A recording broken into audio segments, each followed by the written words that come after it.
মুর্শিদাবাদের সরজমিনে তেতুলিয়া গ্রামে আল্লাহর ঘর বাবরি মসজিদ শিলান্যাসের পরে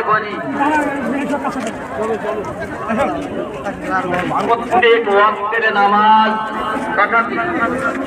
জুমার নামাজ বাকায়দা নিয়ম মতো হচ্ছে। আল্লাহ পাকের দয়া আমরা সেই বাবরি মসজিদে জুমার নামাজ পড়ার জন্য আসতে পেরেছি। আল্লাহর শুকরিয়া, সবাই বলি আলহামদুলিল্লাহ।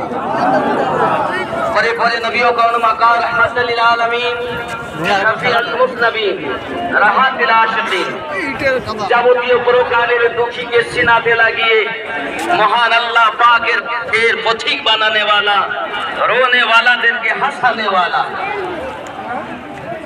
জাহান্নামী দিগকে জান্নাতের সুসংবাদ দেনে वाला নবী মুহাম্মদ রাসূলুল্লাহ সাল্লাল্লাহু আলাইহি ওয়াসাল্লামের উপরে কোটি দরুদ বৃষ্টির ন্যায় বর্ষিত হোক। সবাই বলি আল্লাহুম্মা আমিন। বাবাজি আমরা জানি আমাদের হৃদয়ে রক্ত খননটা কিসের ছিল? বাবরি মসজিদ শহীদ করা। সেখানে প্রতিষ্ঠাতার নাম ছিল বাবর, বেটার নাম ছিল হুমায়ুন। আর মুর্শিদাবাদের সরজমিনে সেই বাবরি মসজিদ যিনি শিলান্যাস করে দেখিয়েছেন, তিনি আমার নারে তাকবীর, নারে রিসালাত, বাবরি মসজিদ, বাবরি মসজিদ। এই বাবরি মসজিদের জন্য আমরা জীবন দিতে রাজি। আমরা রাজনীতি প্রাণীতে করবো না, আল্লাহর ভয় করবো জায়গাতে, কিন্তু আল্লাহর ঘর মসজিদের পক্ষে আমরা তামাম পৃথিবীর মুসলমান এক হয়ে আছি। দিতে পারবে বলো।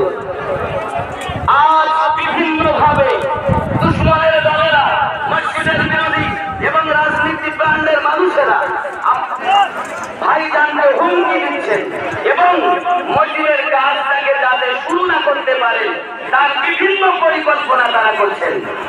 আমরা আল্লাহ পাকের কাছে দোয়া করি, আল্লাহ আমাদের হৃদয়ে খনন জায়গাতে, রক্ত খনন জায়গাতে যিনি সামান্য একটু পটি দিয়েছেন, সেই মসজিদটাকে তোমার নবীর ওসিলাতে, আহলে পাকের সাথে তামাম মুর্শিদাবাদের গ্রামের সাথে মসজিদটাকে সঠিকভাবে করিয়ে নাও।